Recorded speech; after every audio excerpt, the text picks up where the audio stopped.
Hi everyone, this is Gulab here, and today I'm talking about dragons, Buddhism, and lunar and solar eclipses.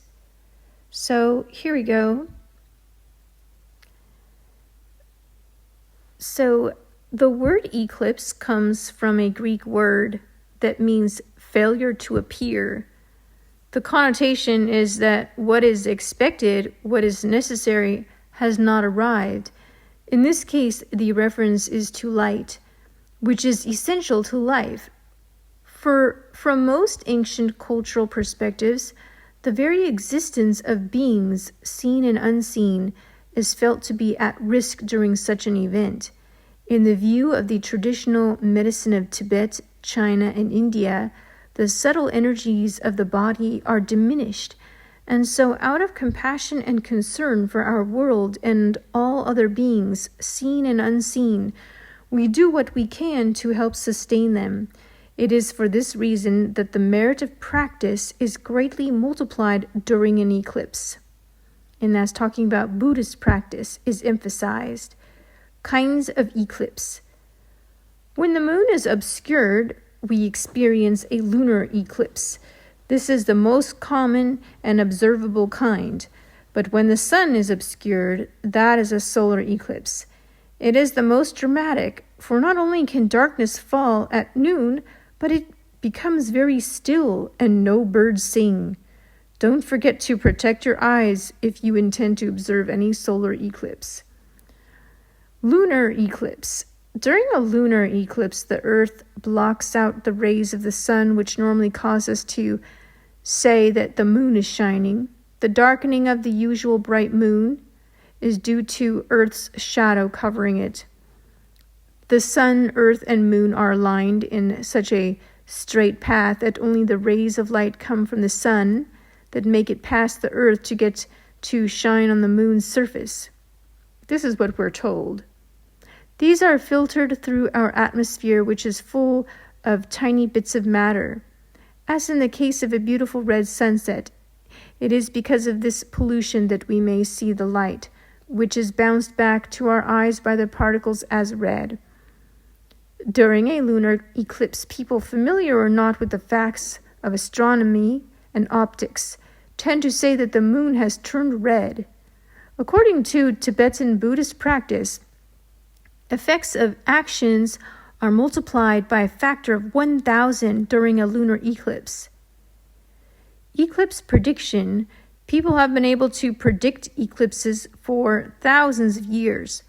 For example, according to the Book of History, or Chou, King of China, 2 astronomers were executed for having failed to announce the eclipse of October 22nd and 2136 BCE. They may have made an error in calculating the Saros cycle, a period of 18 years, 11 1/3 days known even in Babylonian times. The Greeks used that cycle to predict the eclipse of May 28, 585 BCE. The Buddhist father would have been born around then, according to one tradition. Since a solar eclipse lasts for only 8 minutes, those who knew that one was in the offing could use this to their great advantage. Columbus did that in the 15th century, convincing the native people of Jamaica that their decision not to provision his ship would lead to incredibly dire consequences. Some Buddhist practitioners say that the effects of actions are multiplied by 100,000 on days with a solar eclipse. When the eclipse of January 21st, 2000 fell on the 15th day of the lunar cycle, a day dedicated to Amitabha, the snow line calendar reminded us that during a lunar eclipse, the effects of actions, positive or negative, are multiplied. Therefore, practice is emphasized. Explanations. In many traditions, when the moon is eclipsed entirely, that is, it is not visible at all, it may be believed that the moon has been swallowed up by some mythological creature.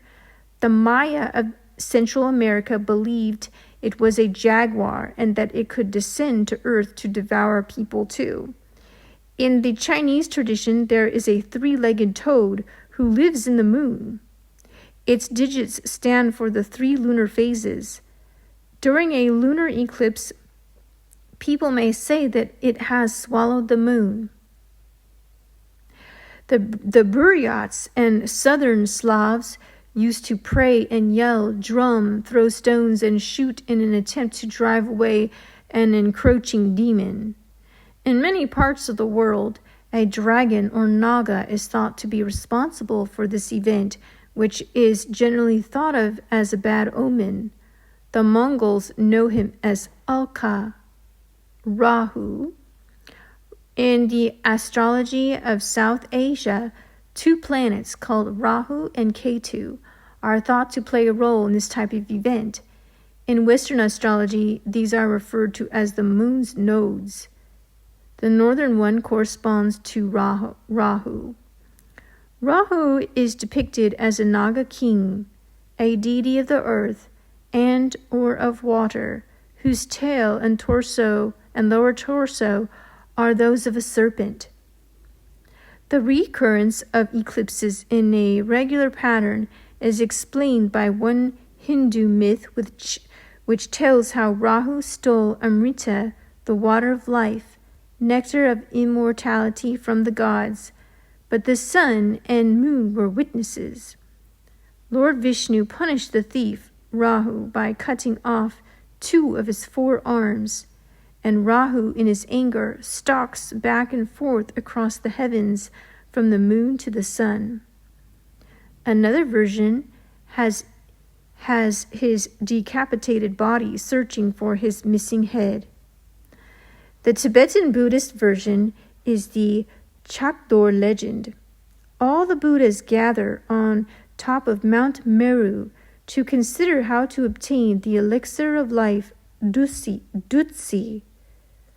They are seeking an antidote to Hala, the source of human illness that the demons have in their possession. They churn the ocean and procure the Dutsi, which they entrust to the protector Vajrapani. However, the monster Rahu manages to steal it. He drinks it down and then urinates it back into the vessel that it had been put into by the Buddhas. Vajrapani realizes what has happened and sets out to kill Rahu. He questions the sun as to the demon's whereabouts, but the sun fears retaliation from Rahu. The moon felt no different, but still was willing to help the cause, and reveals where Rahu is hiding. Slain by Vajrapani at last, the Rakshasa comes back to life because he had drunk the Dutsi, or in Sanskrit, Amrita. Now Vajrapani has to take his punishment. He is made to drink the urine. He conceives an even greater rage against Rahu and all demons, and slays him over and over again. Where the blood of Rahu dripped onto the surface of this earth, it caused to spring up all manner of medicinal plants. Yeah, this is a very interesting story, and I do believe in the Buddhist version. Nine-headed Rahula. Vedic astrologer Jorvani Jyotish also tells us that Rahu is a Rakshasa, a trickster deity sometimes described as a demon or ogre. However, this category of being also includes some anti-gods, titans, that can function as protectors. The presence of Rahu and his other half Ketu in the heavens comes only because just as he was getting what he sought, he was slain, and henceforth, having gotten a taste of the eternalizing within this realm Soma drink, is now living on like a god. Ketu is the Ketu is the dead half of his body. Rahu is the ever-living head. One alive, one dead. Rahu, the head, is the moon's northern node. Ketu, the headless body, is the other node. One angry at the tattletale sun and moon gods, the other one dead but in the ecstasy of the touch of the deadly but liberating Sudarshan chakra, disc of Vishnu. So Ketu is more purified as he has no choice, is more ultimate. Rahu is still toiling. The Rahu side of this axis represents toil, and the Ketu side, detachment. Gain and loss in one sense, but Rahu's gain is not always material or external. In Wisdom's Tibetan art calendar, A. Losari's Lake says that to Tibetans, Rahula is dark blue with a raven head as one of his 9. He has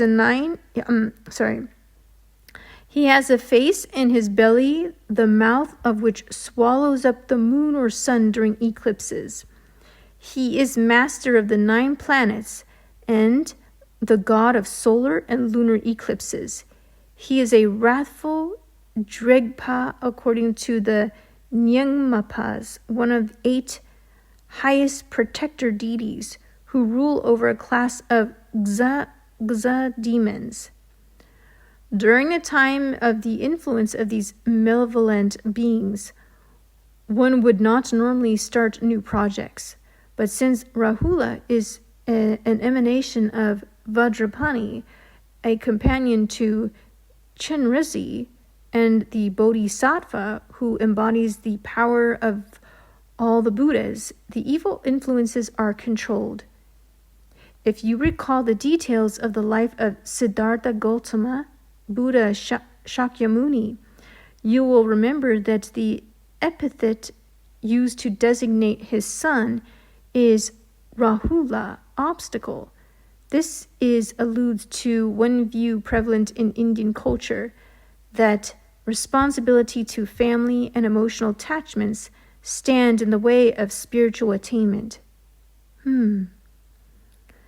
So then there's just a small little section here about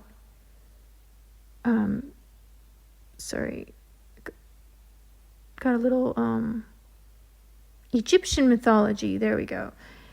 Egyptian mythology attributes an eclipse of the moon to Seth's having stolen the moon eye of Horus. Thoth, god of learning and mathematics, searched in the darkness and restored it to its place in the heavens, thus becoming a lunar deity himself. 2 weeks or so before a solar eclipse, the priests of Ra, the sun deity, would admonish the people of Egypt, saying that they were sinners. People would then contribute to the temples and offer sacrifices in hopes of appeasing Ra, but of course their devotion was not rewarded. During the unsettling moments of the eclipse, people would redouble their efforts and then see that the priests were true links to the will of Ra, as generosity and obedience were rewarded with the reemergence of light. Eclipses were often associated with outbreaks of illness. There was a widespread fear also that the earth itself could get sick and die. In Babylon, the priest would bathe the king, source of fertility and all good, in a preparation of cedar oil and myrrh in hopes of preventing this greatest of catastrophes.